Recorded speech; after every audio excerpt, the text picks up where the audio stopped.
Hey guys, welcome to Travel Review. I'm Marina Rios. On this week's episode of Travel Review, we will be talking with another couple of married staff members and also be talking about the Sporting KC preseason. And I'm Kayla Gross. We also have a game review, and we'll ask you guys about what superpower you would want to have. Your Travel Review starts now.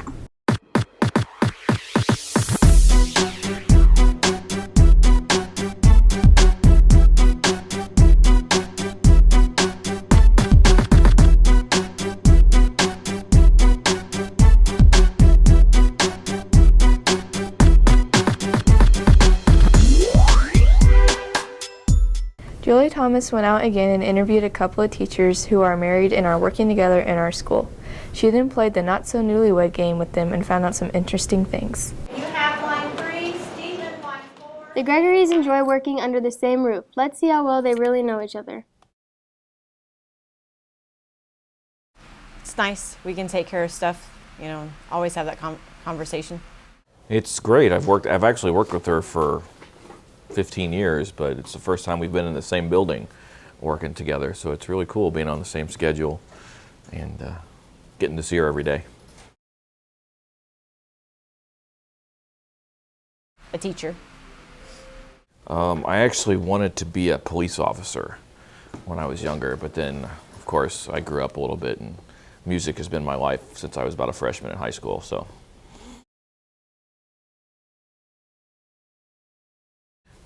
I assume she wanted to be like her dad. Her dad's a teacher, choir director type thing, so I assume she wanted to be in the music business, but I can't be 100% for sure. Probably like a firefighter or something like that. So close.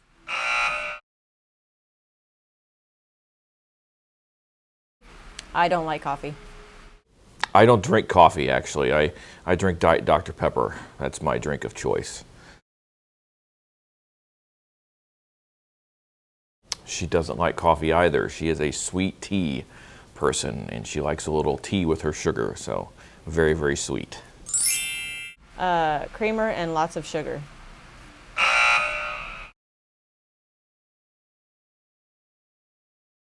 I Believe in You and Me by Whitney Houston. I would do two, probably. Our song at our wedding was I Believe in You and Me by Whitney Houston, so probably that one, and then Journey's Faithfully.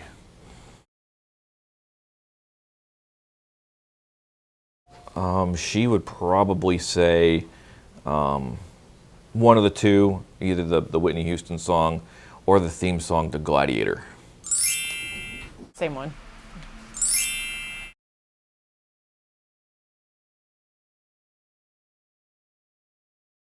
My flute. Probably all my drum corps videos.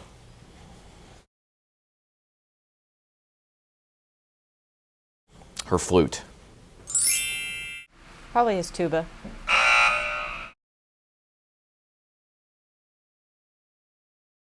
Went to see a movie, Volcano. We actually were in college and we went to the free movie on campus.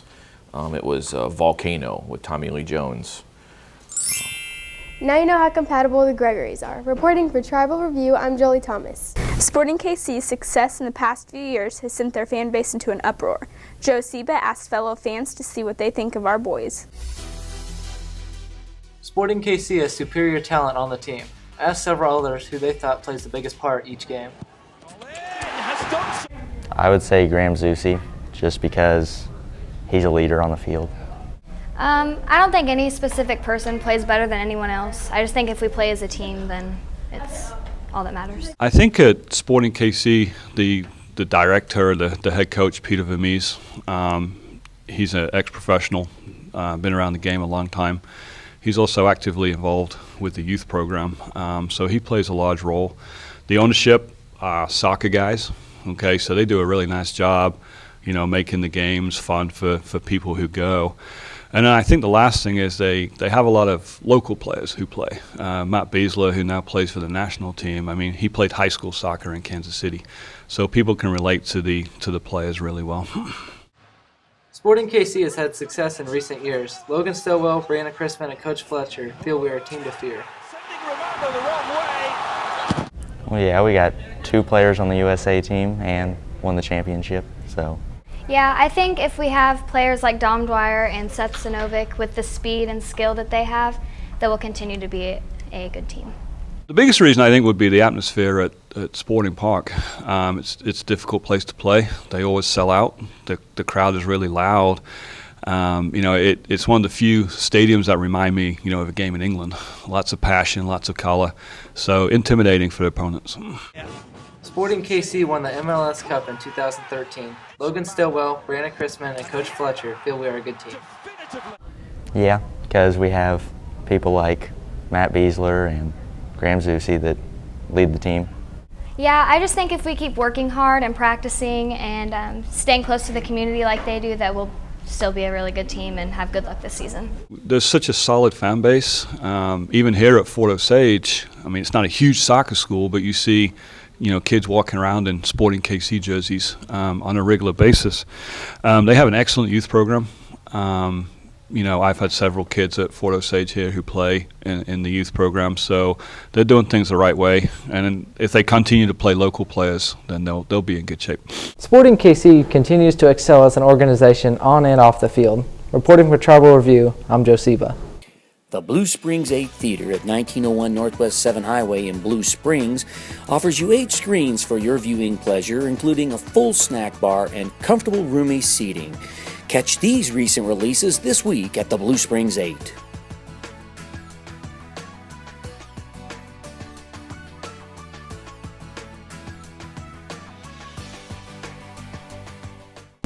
Thanks, Joe. Up next, we will catch up with reporter Donovan Williams to talk about the game, The Evil Within.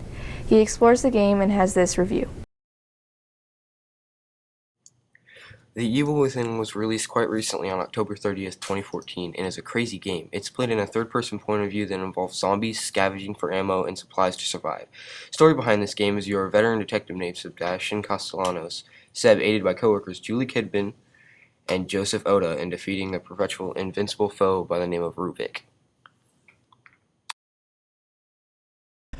I rate this game an 8.5 out of 10 because some situations in the game are bogus and glitches happen often. Other people's IGN rate this an 8.7 out of 10, and Game Informer rates this a hefty 9 out of 10. I recommend this game for thrill seekers and people who like a challenge in games with major twists and turns that will mess with your mind. They also give you, at most, minimal ammo for a horror adventure. Although remember, this game is rated M. Reporting for Tribal Review, I'm Donovan Williams. Enjoy a dance club experience at Lunar Bowl. Disco lighting, current and classic music videos playing on our 3 10-foot big screens, and your BFFs with Cosmic Bowling at Lunar Bowl. Explore one of our weekend Cosmic Bowling sessions and get your bowling groove on. It's time for this week's Tomtom Talk. Alicia Rowe asks, if you could have a superpower, what could it be? You might be surprised by some of their responses. There are many kinds of superpowers out there in the world. Some Fort Osage students told us what one superpower they would have and why. If I could have any superpower, I would pick shape-shifting, so then I can have a lot of other different abilities, and then I can have them all. The superpower I would choose would be to turn people into stone just by looking at them, so if people annoy me, I could just freeze you. Super strength, and because I'm not very strong at all. To stop time, but to never grow old.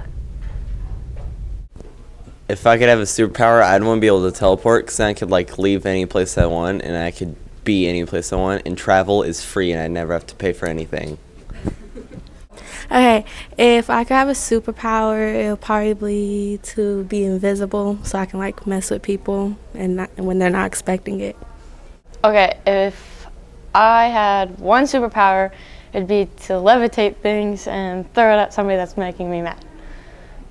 Yeah. If I could have one superpower, I would have the power to have any power I want, because there's too many good ones to choose from, and I could have a different one every day. I'm Alicia Rowe, reporting for Tribal Review. That's all we have for you this week. Next week, we will talk to you guys about the weirdest things you eat. And we'll also find out what students and staff think about the use of SparkNotes. Thanks for watching and have a great week.